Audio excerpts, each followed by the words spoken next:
Welcome back to another SuperCoach video with me, JD. You're joining me for a emergency episode, I guess. I'll do a bit of a team update. I've got two to show you that I'm tossing up between. There's a little bit of time to play around with this still. And we'll also talk through some of the rookies that have been named so far. The Tigers, Richmond team's also been dropped. There's one kind of interesting thing to note in there, but we'll talk through. So my couple of teams, your alternatives, some rookies, and then hit me up with questions and answers tomorrow. In terms of schedule for the rest of the week, I was not really planning on doing any more properly recorded videos. I'm hoping to do live stream on around teams tomorrow night, and then maybe on Friday night as well to go through any questions and answers. So that's probably roughly the plan, but let's get into this for now because the team has changed a little bit since the last video.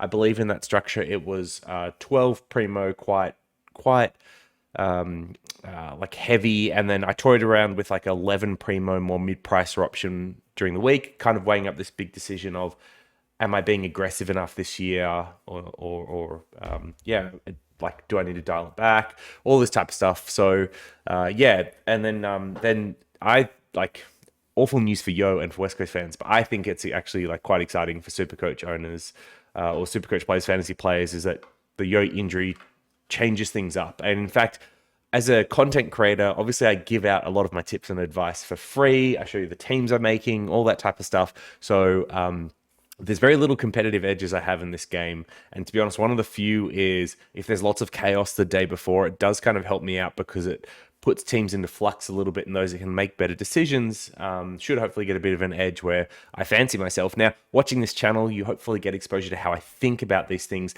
and that's really what we're trying to apply when situations like this happen. It's not JD or George or whoever else, like tell me the best pick for my team. It's how do you think about these problems and work through them? And hopefully that's the thought process I'll share with you today. And that's also the purpose behind, I guess, I'm showing you a couple of different teams so you can get a feel for what works for you, what you're trying to achieve.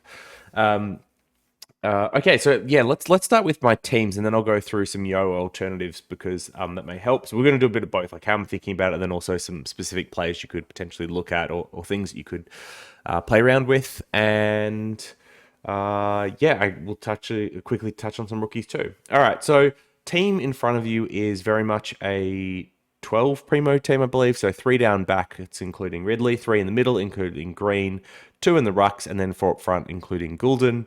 And it still does have, Brun, Flanders, Hopper, Warple, Jones, so 5 mid-prices. It's pretty good. But despite having the kind of 12 premium, some suspect, and 5 mid-price mix, this team does feel a little bit awkward in a couple of ways. Firstly, it fields Phillips, which means that the bench in the midfield is quite weak. I don't really want to have to play any of Baker, Chesser, Davey if a 1-week injury or a player was to get dropped or whatever it may be. So that's a little bit tough. And at the same time, it's like going 3 deep in defense where, there's probably like Dawson and Doherty, they both really value. This is a little bit tricky. I'm not sure if I love this, but this is definitely a team that has solved the Yo problem. So it's a team that would have already had like Doherty and Dawson there, then Yo at D3, and it's gone Yo up to Ridley, and it's done that by getting Callahan out of the side down to Chesser. So yeah, not sure if I love this layout, but it is 12 premiums. It does have a lot of value in terms of mid-prices. And to be fair, like McKenna and McLean are both good bench cover. And of course, McLean could come in to be points on field in the event that Phillips was out. So not the worst. 40K in the bank's pretty nice as well. And then I'll show you a second team here. So here's another variation. So this is one where Yo has been put up to Ridley still, just like good value option, I think, in the defense, looking at Ridley. We'll go through some of the other options, but I don't want to run too many of these heavy 600K mid prices. It does restrict the team elsewhere. And then instead, it's gone like a lighter defense. So playing both McKenna and Constable on field, which is a big negative compared to the other team. The other team had McKenna as a bench option. This one's got him on field. And then, I'm playing Cowan then as the bench. And so like criticism here is a little bit similar to the other team, which is, do I really want to be playing Will Phillips on field? Not really, but I'd rather play Phillips on field than McKenna or Constable most likely. So that's where this team's going to be a little bit suspect. But The second premium defender, so Dawson, has been sacrificed to add another premium mid. In this case, it's been McRae. It could be others depending on who you like, maybe like a Steele or something like that. So yeah, that's really the only change. Forward line is more or less the same. McLean's across both sides. I still like him as cover for both forwards and mids. So I think he's going to score all right. But yeah, I mean, this is another alternative. So two type of ways I've kind of looked at addressing the problem, weighed them up a little bit. If you've got a preference, let me know. If they look like yours, let me know. But yeah, I still haven't landed on this. And to be honest, I'm hoping for more carnage tomorrow that'll change his teams further. Just quickly, one other like note of carnage is like Marshall. There was some talk about like Campbell today. My understanding of how St Kilda's going to attack the season is that when the Saints are playing like those big dual ruck matchups, so like against Freo, Darcy Jackson, against Melbourne, Gawn, Grundy, I think that's when Campbell comes into the side to help battle it out, take the second ruck, free up Marshall's not getting beaten up by both of them across the course of the season. But I think he otherwise won't be played that much, especially once some of those forwards like Memory return in round 4. So I don't think it's going to be a big problem, and I still think he's better than a lot of the other alternatives we have. So personally, not like the news of Campbell isn't scaring me off Marshall, and it's not like any of the other good value rack options have really popped up. I mean, there was news today about Cox and Cameron sharing the same split as last year, which just didn't show premium scoring for Cox, and for Cameron, and it looks like Cox is probably still ahead anyway. And then we had the exciting team news from Tigers Carlton is that Pitnet was an emergency, which means Tom de Koning is the solo primary ruck. Where is he? 400k. I mean, to be honest, his scoring hasn't been that great. You're still predicting still have to predict a breakout much like you would with like a Draper. I'd rather stay away from those types of picks, but yeah.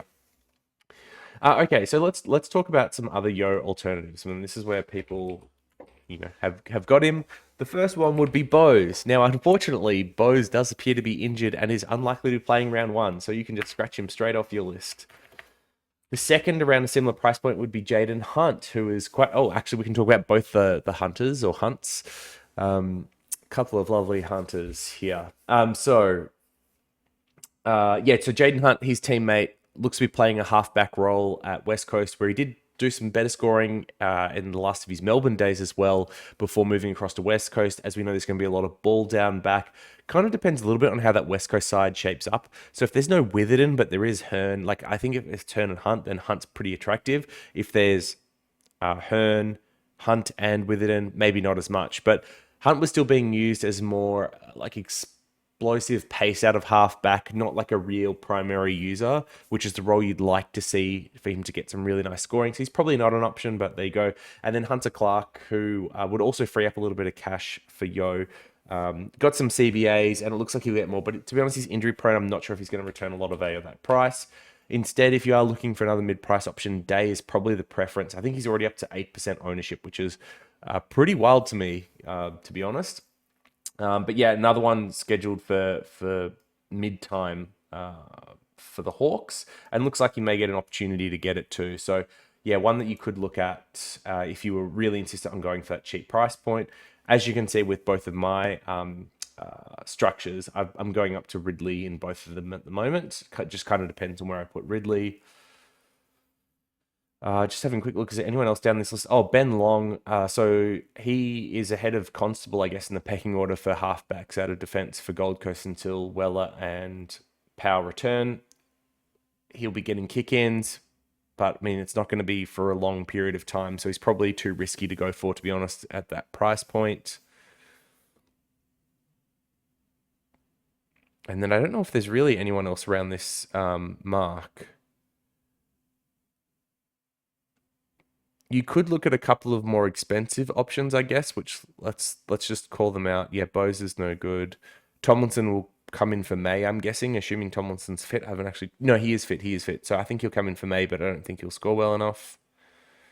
All right, so... Oh, Sam Darcy, yeah, it's not really a pick, so yeah, not him.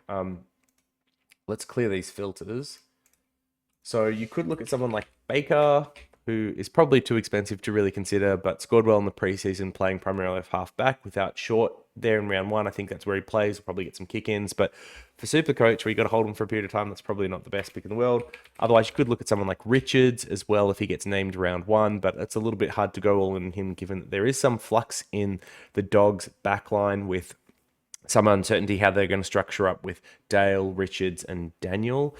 So, I mean, yeah, like I know George was hot on him for the preseason. I owned him in a different format last year, but yeah, probably not someone you can go. Otherwise, I think you're looking back then at 500k options. So Ridley, who you'd have to believe, and I'm not sure I even fully believe as a Bombers man myself, that this new Essendon structure is going to help defensively. It's going to free Ridley up more and more to play that third intercepting tall, and he's going to have to get his fair share of kick-ins as well, which is what led him, that combination of basically monopoly on kick-ins plus intercept defending as they're loose, is what saw him kind of average 130, 135 before he got concussed a couple of years ago. But massive upside if all of that comes into play. Currently 11% owned. Dacos, 34% owned, one that people have been hot on the preseason. Of course, the worry with Dacos is if he is playing that midfield role, can he score well enough from a SuperCoach perspective when he isn't getting the same easy touches that he may be getting out of half back? Unsure. I wasn't overly impressed with his CBA, at least midfield work anyway, but then his ability to gull up the ground is going to be unrivaled. And then you could always go back to Hayden Young, who people are very much off, just 5% owned. And while we didn't see greatness in the preseason, optically, if you step back and think about it, he should still go up, right? He did a 92 last year. He's at that age where he's still getting better each season, or should be, and he should be getting more kick-ins than what he did last year. So to be honest, he may not improve by this 92 by enough, but I could see why people would go back to Hayden Young.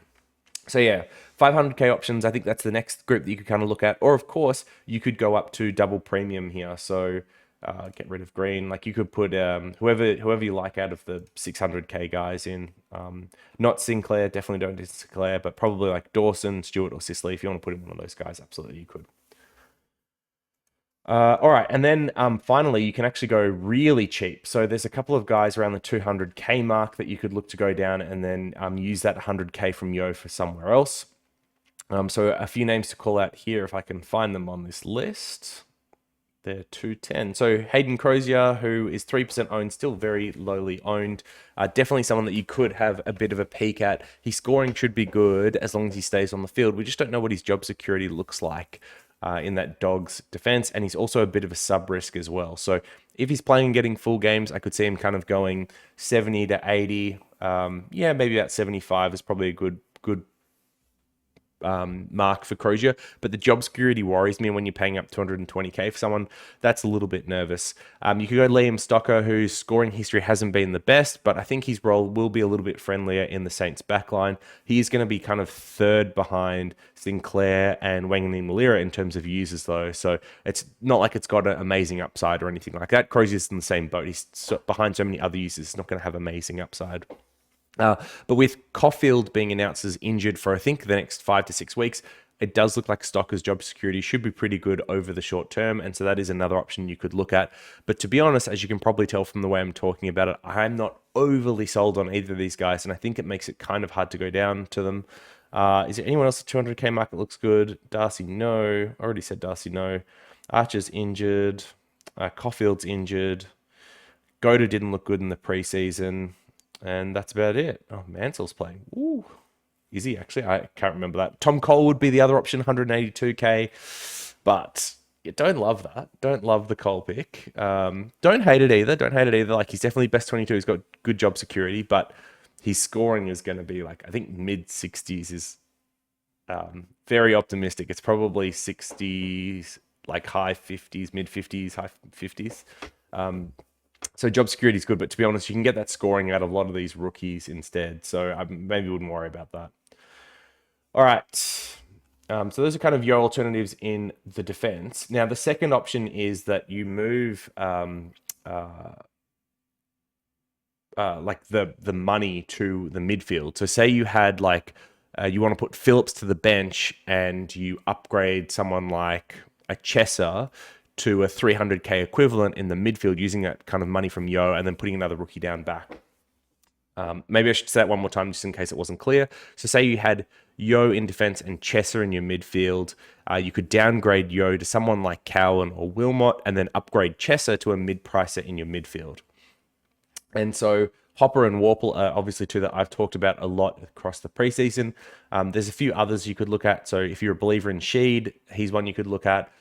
Ash, if you liked what you saw out of him and his role at GWS, then he's one that could explode this year, and he will potentially get DPP in round 6, which would be quite nice because you are losing a mid-pricer in defense, some of that structure. So having someone like Ash in the midfield that you can eventually move back is nice. And that also goes for Wanganeen Malira, who's also cheaper as well, 1% owned. So these are some deep cuts. But yeah, he's going to be the primary ball user outside of Sinclair out of the Saints defense, and will also get that DPP in round 6. Some knocks on Wanganeen Malira, of course, is that he's a second-year outside player that didn't necessarily have high numbers in his juniors, and that doesn't typically lead to a breakout. But the role and the attractiveness of that role does kind of pull you back in. So I think those are potentially some of the mid-price options you could look at in the midfield, or you could even go down to a Callahan, or if you've got a little bit of extra money, you could go up to someone like Setterfield as well for Essendon, especially if you believe he's going to get 50% plus CBAs in that midfield. I think he'll end up being a very good pick at that price point. So those are some Yo options and some stuff to think about for your team, but ultimately don't overreact, don't panic to this stuff. It's just one mid-pricer. So you just need to figure out with that spot, are you happy to go down to a rookie and field like a McKenna Constable combo, or do you need to go up to someone like a premium and find the cash elsewhere? If you're finding the cash from elsewhere, you're most likely looking at downgrading a mid-pricer in your midfield. So for me, it would have been something like Callahan down. So I can then free up that extra 100 whatever K to put Yo to a Ridley. So yeah, you don't need to overreact, and I think there's a lot of simple solutions. If I hit refresh, what was the last team I saved? Let's have a look. Yep, this will do. Okay, this is fine. Yeah, don't love McKenna Constable. I think that's the only other thing to consider is when you do this stuff, like, do you end up with weird weaknesses like this, which I definitely do, and that 3 premium defense kind of solved that because it didn't have all of them on the bench. This is week 2. McKenna is scoring poor, say he's doing 50s. Constable gets dropped or becomes irrelevant once the other Gold Coast Suns are back, and then I don't have high hopes for these, and Cowan could be dropped, essentially, for Cotter as well. But given we've started to drift there anyway, let's talk a little bit about the rookies that we've heard news on so far. And apologies in doing this off the top of my head. It's probably not the best way to do it, so I may miss some. But let's talk about defense first of all. So West Coast announced that both Ginbey and Chesser will be debuting in round 1, as well as Noah Long, who's a forward. I think he's relatively cheap as well. Is he 117k? Yep, 117k. But I don't think he's really a selectable option. But yeah, so Ginbey only goes from strength to strength because with Yo out in the short term, I think they play him on the ball a lot, and that's where he scored the best. I mean, he's going to score okay in defense anyway, but on the ball was definitely where he scored the best, so he just became even more of a must-pick than he already was. And Chesser is a tough one. It's good that he's named, and it's good that they're going to play him. So he's played 6 games in 3 years across the various levels, and that's a combination of he's had injury problems. So last year he missed all of it due to injury. The year before that he missed some of it due to injury, I think knee problems, and then they've also had the COVID years as well. So even when he was fit, he was missing games as well. So he's played just 6 games across juniors and AFL in the last 3 years, and that is a big worry, and you can see why they've been easing him back in to the system and to training and to game time and all that type of stuff. And I'm a little bit worried about what that management plan looks like throughout this early part of the season. Do you see him get a couple of games where he either starts or finishes as the sub just to manage his load and his training capacity? And if that happens, you can stall his cash generation pretty heavily. But I do think they want to get games into him quite desperately, develop him, give him that exposure and that experience. And so I think the job security is okay as long as he's not complete and utter rubbish. But yeah, like, do they use him with Subvest? And then his role is not going to be great. It's going to be a wing for West Coast, which a team that without someone like Yo, I think is not going to perform that well.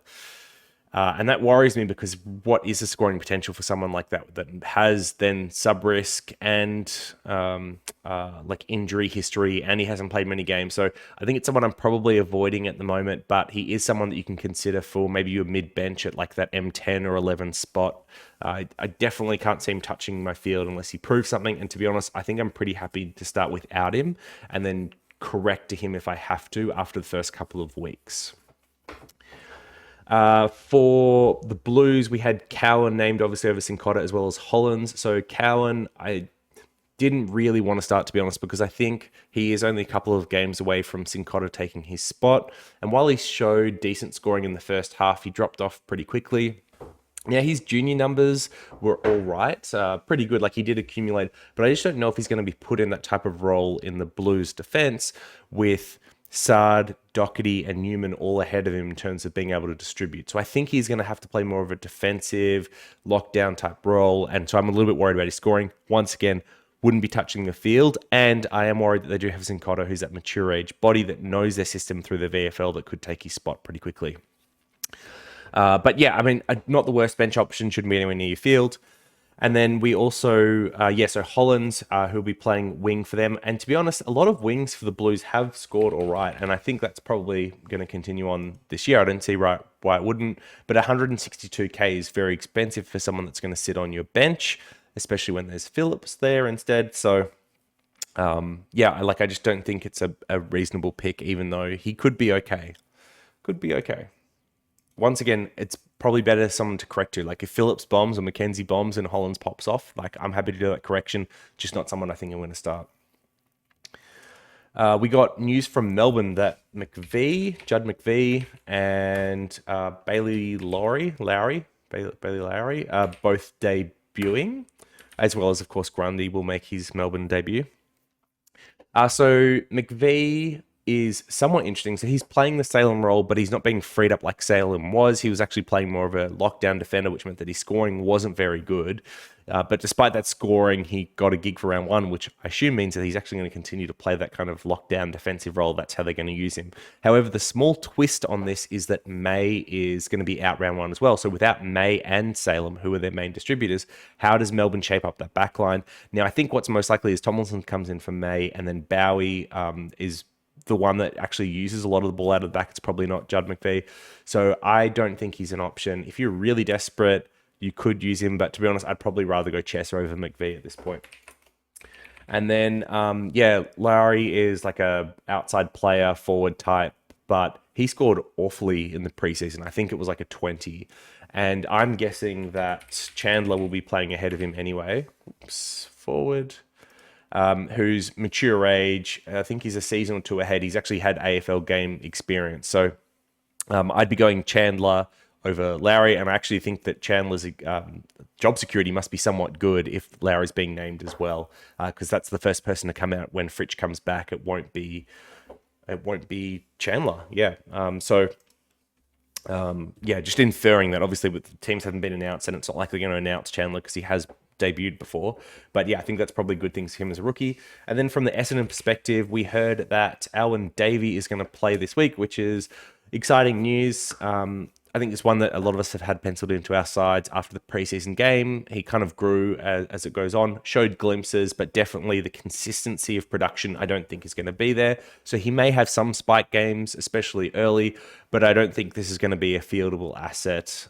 So once again, someone that you can kind of have on your bench and I think be okay with that. Emissions is probably worth talking about. For the Tigers, there was talk that Young, who's 102K defender, Tyler Young, has been impressing. He's only obviously just been put on their list in the preseason. So there was talk that he might have played round one, but that's obviously not going to be the case. I think Gibkiss is still missing, so that would have been his shot, but alas, not to be. So a bit of a shame. And then I don't think there's much other news on rookies.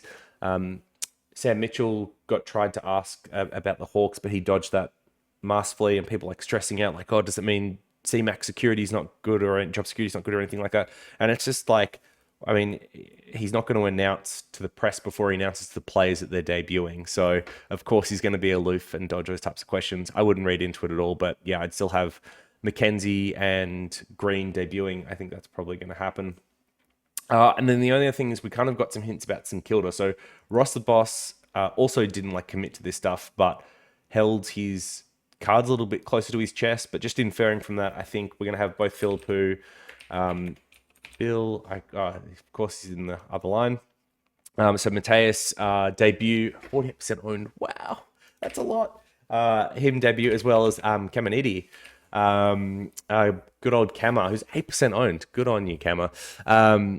Who also joined a couple of weeks ago with the kind of Ruck forward crisis there at St Kilda. Lots of injuries, so that's freed up some spots. And I think the problem with Philippou is with that injured forward line, I have a feeling that that's where he's going to have to play. He's going to have to play forward a lot, and that's where Canna's going to play as well.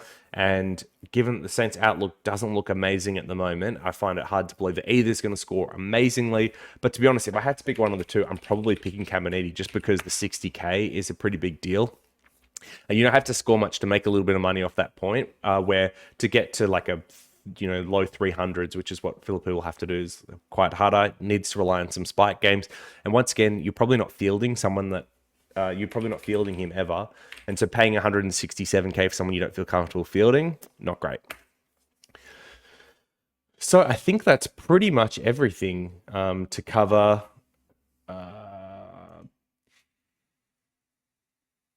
Samson Ryan was emergency for the Tigers. It's probably the only other thing I can think of. I'm sure I must have missed something that's important. I mean, we could talk about like who Essendon didn't name, like Brett Montgomery or stuff like that, but I don't think that's that important. I mean, but you just know that there's probably no one else debuting if Davies been announced, but no one else was, which makes sense given our list and who performed well in the preseason. So that's the chat. Let me know what you think about the teams that I've shown, as well as questions you have. Otherwise, yes, we'll be trying to do some live streams over the next couple of days to get some live interaction, which I always love, and chat through any questions you have. Otherwise, best of luck preparing your teams for round one. We're less than 1 day away from football now, which is very exciting. Can't wait to see how the season plays out, and I'll see you in the next one. Peace.